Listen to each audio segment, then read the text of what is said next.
Good afternoon.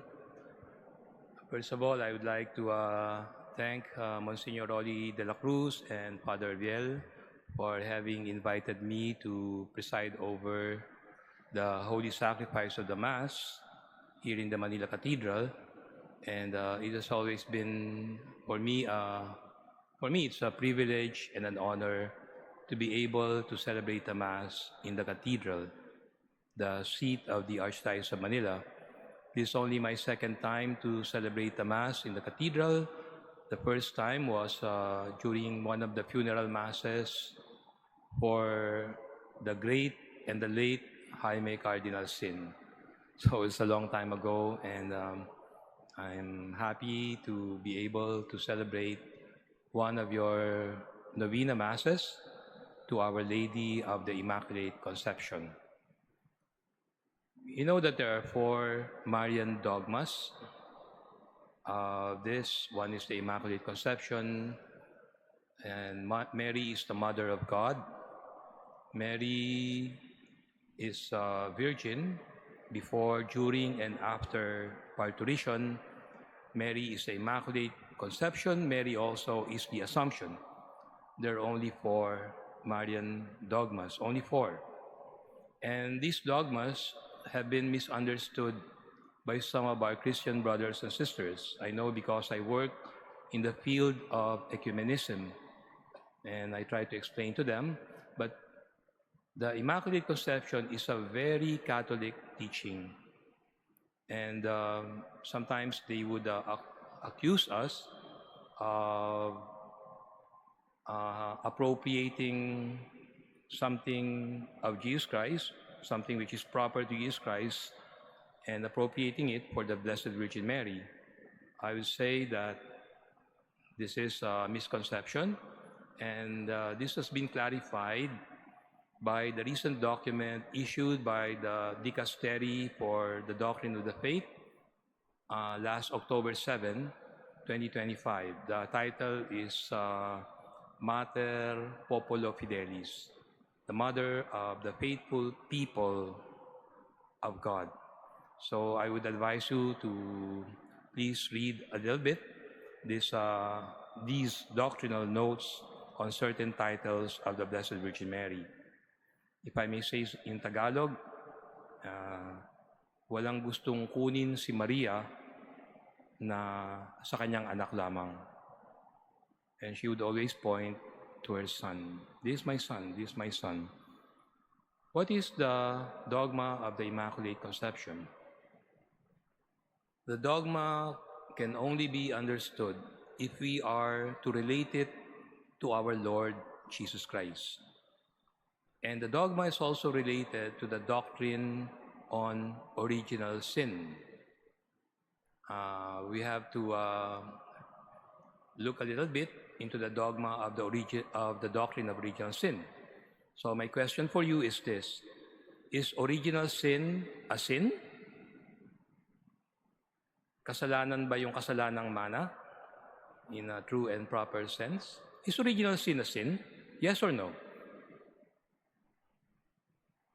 Who would say yes? Taas ang kamay. Who would say no? Taas ang kamay. Who would say, I don't know? So ang tanong doon, namamana ba ang kasalanan? Pag yung tatay mo nagnakaw, magnanakaw ka rin ba? Ha? No. But original sin in Tagalog is kasalanang mana. Kasalanang mana. Ang tanong doon, namamana ba ang kasalanan? So, short answer is this. Original sin is yes and no. Analogous. There's certain analogy. There are some characteristics of original sin that would be similar to personal sins, but there are also differences. And I think St. Augustine has described original sin perfectly when he said that original sin is the filia peccatorum, or the daughter of sins, and mater peccati. the mother of sin. So, original sin is the daughter of sin. Nanggagaling ang original sin sa kasalanan. And original sin is also the mother of sin. Sa kanya rin nanggagaling ang kasalanan. And original sin is transmitted by human generation. We inherit it from our parents, from the mother and the father. That is the doctrine. You may say that it is unjust. May nagsasabi na ganon. Bakit yung kasalanan ng ama at ina ko, mamamana ko? But first, let us explain. This is something very natural. You know, sin causes damage not only to our soul, but also to our bodies, because we are body and soul. Pag nagkakasala tayo, nasisira hindi lamang yung kaluluwa natin, pati katawan. Di ba merong mga sakit na related sa kasalanan? Ano-anong mga sakit yon? Anong sakit ng magagalitin? Laging galit. Anong sakit nila? Ano nga sakit ng magagalitin? Ano? High blood. Kaya nga sasabi natin, na high blood. No? Yung mga lasengo, anong sakit ng lasengo? Cirrhosis of the liver.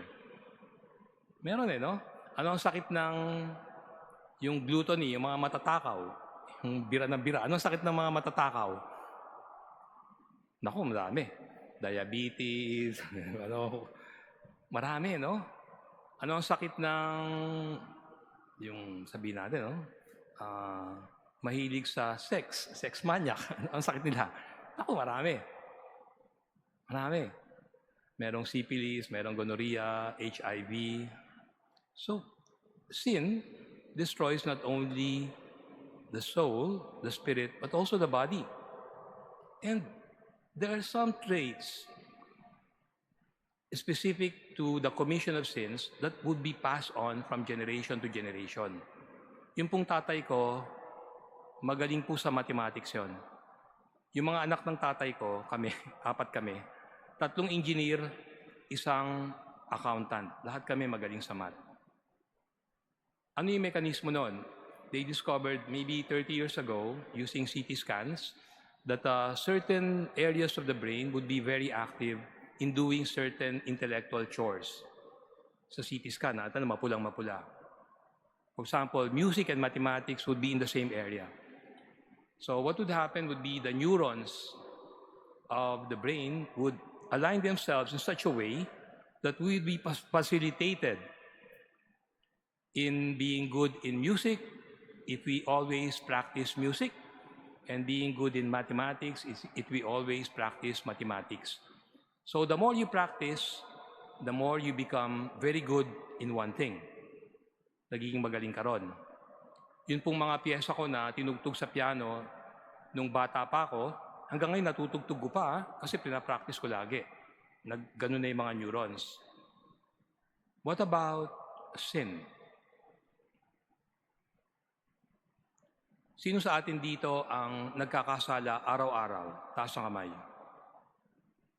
Di ang galing mo na. Praktisado ka. Hindi ba yon nagganyan yung mga neurons? Di ba maipapasa mo rin pag nag-asawa ka na sa mga anak mo? It's a defect. A congenital defect. The tendency to sin. A defect. So practically all human beings are defective because of sin. Because of sin. A tendency to commit sin. Lahat po tayo defective. And it is the reason why we celebrate the birthday of Jesus December 25 and His conception when? Kailan natin sineselebrate yung paglilihi ni Jesus?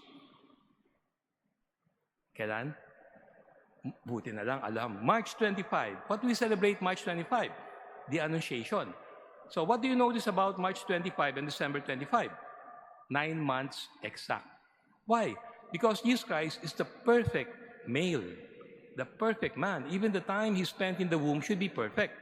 What about the Blessed Virgin Mary? Kailan yung kanyang birthday? September. Kailan yung kanyang paglilihi? Dapat alam nyo kasi nandito. December 8, Immaculate Conception. How many months? 9, exact. Why? Because she's the perfect woman. She's the new Eve. Jesus Christ is the new Adam, the new creation. Lahat tayo defective.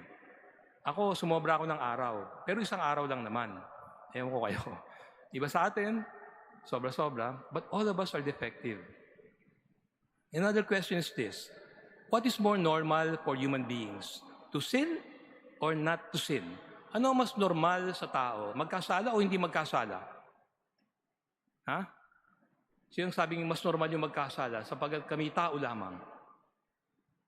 Yan. Sige, pag may naliligaw sa anak mong dalaga, normal na normal. Kasi mamamatay tao, lasenggo, batugan, sugarol, ano pa ba? Adik. Yun, normal na normal, di ba? Kasi makasalanan. Gusto mo ba yon? Bakit? Kala ko ba gusto mo normal? Nagkakasala. Hindi, di ba? Sino yung normal? Yung mabait, responsable, tapat sa asawa. The less we sin, the more we become normal. It's not normal to sin. And original sin is an abnormality, a congenital defect. The problem is this. Pag si Jesus, ipinanganak ni Maria, tapos si Maria may original sin, ano mangyari kay Jesus? Defective din. So it is logical for Jesus to be also an immaculate conception. Di ba? Hindi lang si Mary ang immaculate conception. Siya yung nauna. But Mary should be, by reason, an immaculate conception. She was freed from the stain of original sin at the moment of her conception by a single privilege granted to her through the merits, the future merits of our Lord Jesus Christ. Mary is the Immaculate Conception. What about us? Tayo, wala na tayong original sin dahil nabinyagan tayo. Wala na original sin. Ba't nagkakasala pa rin tayo? Kailangan kaya natin ipaliwanag to sa mga Christian brothers and sisters, yung mga protestante.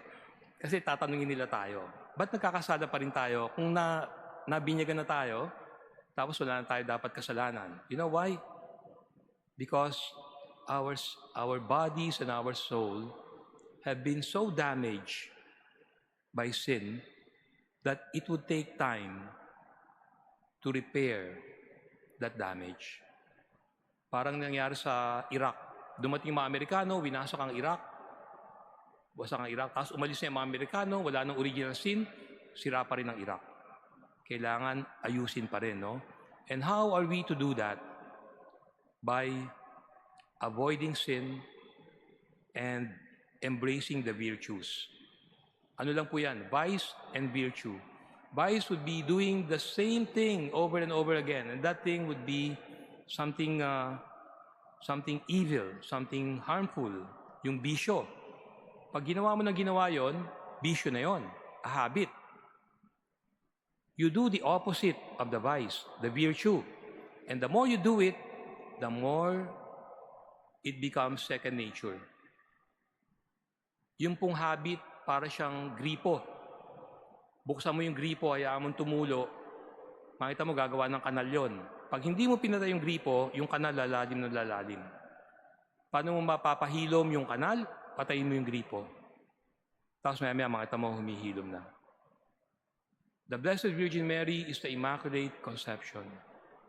And we should imitate her and ask her that we be granted also this privilege of turning away from sin and embracing the good life, embracing the morals of Christianity, and being more like Jesus Christ and the Blessed Virgin Mary.